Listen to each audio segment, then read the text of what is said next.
पास नहीं हुआ। अब सारे न्यूज चैनल्स पर आपको खबरें देखने को मिलेंगी कि कैसे ऑपोजिशन ने वुमेन्स रिजर्वेशन बिल पास नहीं होने दिया।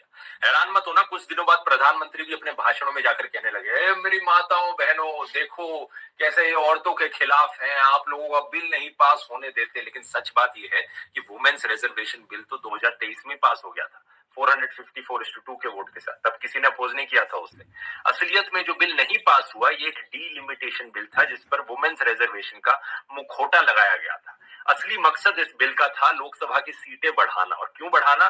क्योंकि अगर एग्जिस्टिंग 543 सीट्स पर औरतों को रिजर्वेशन दे दी गई तो इन नेताओं को, इन पॉलिटिशियंस को अपनी कुर्सी छोड़नी पड़ेगी। ये लोग अपनी कुर्सी नहीं छोड़ना चाहते, इसीलिए इन्होंने कहा सीटें बढ़ा देते हैं और जो बढ़ी हुई सीटें हैं उन पर औरतों को रिजर्वेशन दे देंगे। लेकिन इससे भी खतरनाक चीज ये थी कि अगर ये बिल पास हो जाता तो ये सरकार को कंट्रोल दे देता कि डीलिमिटेशन किस सेंसस के बेसिस पर करनी है और कब करनी है। जब लोकसभा में सीटें बढ़ती तो कॉन्स्टिट्यूएंसीज को भी रीड्रॉ करना पड़ता और उन कॉन्स्टिट्यूएंसीज की एग्जैक्ट बाउंड्री क्या होती, ये इनडायरेक्ट पावर सरकार के पास आ जाती। और सरकार पर आरोप लग रहा था कि अगर जैसा उन्होंने आसाम और जम्मू एंड कश्मीर में किया, वो पॉलिटिकल बाउंड्रीज को इस तरीके से रीड्रॉ करते कि हमेशा बीजेपी को ही इससे फायदा हो। इस चीज को इंग्लिश में गेरीमैंडरिंग कहा जाता है। जरा सर्च करके देखो इस शब्द को इंटरनेट पर और समझ कर देखो इसके बारे में। और जहां तक वुमेन्स रिजर्वेशन का सवाल है, प्रधानमंत्री से पूछो एग्जिस्टिंग 543 सीट्स पर क्यों नहीं दे देते रिजर्वेशन, बताओ।